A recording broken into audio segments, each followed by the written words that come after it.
Seekor sapi milik warga di Kabupaten Tuban, Jawa Timur terperosok septic tank sedalam 2 meter.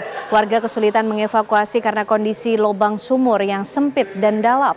Warga Kabupaten Pangkep dibuat geger dengan duel antara paman dan keponakan menggunakan parang di pinggir jalan Kampung Patiroang.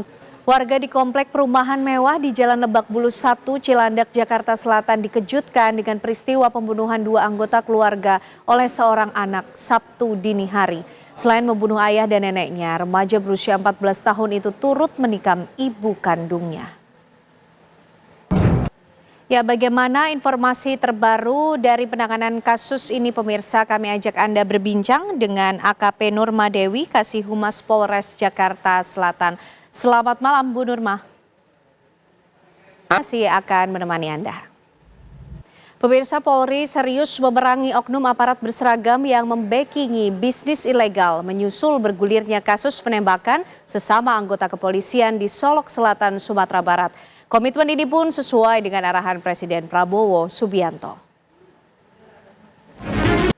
Presiden Prabowo Subianto memberikan kado tahun baru dengan menaikkan gaji guru dan juga menaikkan upah minimum nasional rata-rata 6,5% di tahun 2025. Sudah pasti disambut baik oleh para buruh, namun bagaimana sikap dan tanggapan para pengusaha? Kita akan membahasnya usai jeda pemirsa untuk Anda di Apa Kabar Indonesia Malam. Ya, menghitung hari menuju tahun baru, ini Presiden Prabowo Subianto memberikan kado tahun baru lebih awal dengan menaikkan gaji guru dan juga meningkatkan upah minimum pegawai 6,5% rata-rata nanti berlaku di tahun 2025. Lalu bagaimana kira-kira realisasi dari kebijakan ini pemirsa? Kita akan membahasnya malam hari ini bersama dengan sejumlah narasumber yang sudah hadir.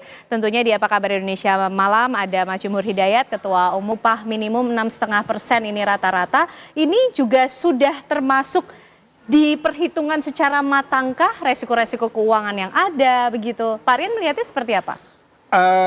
Coba perlahan untuk meningkatkan kesejahteraan pegawai begitu ya, Bro? Iya, Ya, Mas betul, Bro ya. betul. Oke, Pak Rian, ini kalau bicara soal anggaran menarik nih, karena mudah-mudahan ini bukan sekedar janji, tapi yang kita tunggu betul-betul realisasi. Kalau tadi Pak Rian bilang, kayaknya kematangannya masih 75%. Nah, 25%-nya untuk bisa mematangkan kebijakan ini, kita bicarakan soal anggaran, tapi ditahan ya Pak Rian ya. Usai jeda kami kembali untuk Anda. Yang semakin seru untuk dibahas. Pak Rian, tadi sudah disampaikan oleh dari para pegawai atau mungkin dari para buruh ini, Mas Jumhur mengawal sehingga ini tidak hanya terucap saja dari Presiden kita, tapi betul-betul terrealisasi. Sudah pasti ya, siap mengawal penuh pokoknya ya. Kita udah senang kawal terus. Kawal terus pokoknya.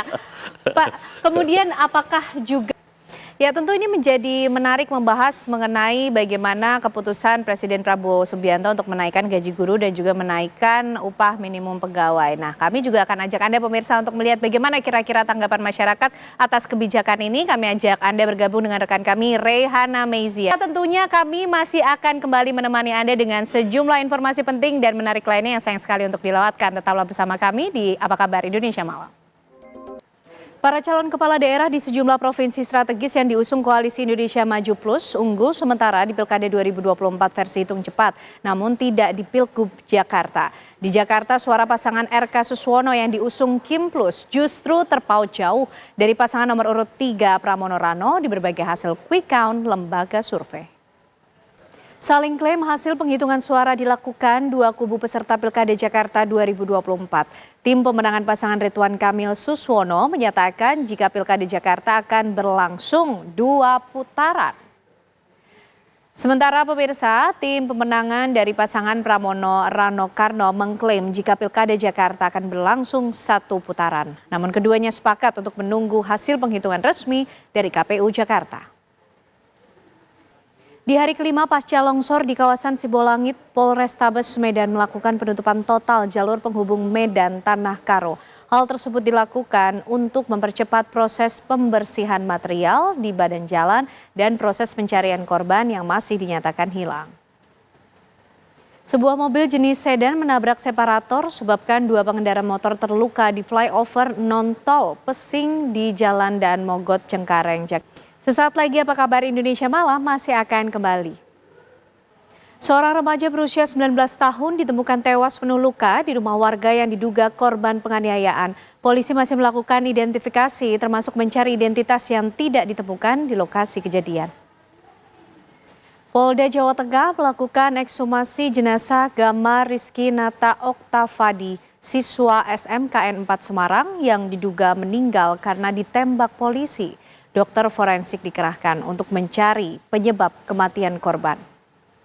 Satreskrim Polres Metro Jakarta Selatan Sabtu siang menggelar olah TKP lanjutan di lokasi pembunuhan ayah dan nenek oleh remaja berusia 14 tahun. Seorang anak remaja membunuh ayah dan neneknya dengan menggunakan senjata tajam di rumah mereka di Jalan Lebak Bulus 1 Cilandak, Jakarta Selatan, Sabtu dini hari.